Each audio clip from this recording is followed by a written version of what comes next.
Finally আজকে বাচ্চাগুলো চলে আসে আমাদের খামারে। আমরা এর আগের ভিডিওতে বলেছিলাম আমরা খামারকে পরিষ্কার পরিচ্ছন্ন করেছি এবং সেই সাথে চুন ও ব্লিচিং জীবাণুনাশক দিয়ে সম্পূর্ণরূপে ধুয়ে ফেলেছি। তারপরে আমরা বাচ্চাগুলোকে অর্ডার করেছিলাম এবং ফাইনালি 13 দিনের পর বাচ্চাগুলো হাতে পেলাম।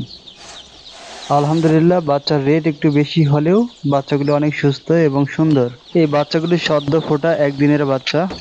আমরা প্রথম দিন থেকে শুরু করে যতদিনে মুরগিগুলো বাণিজ্যিকভাবে বাজারে সেল না করেছি ততদিন পর্যন্ত সমস্ত আপডেটগুলো অবশ্যই আপনাদের সঙ্গে A to Z শেয়ার করব।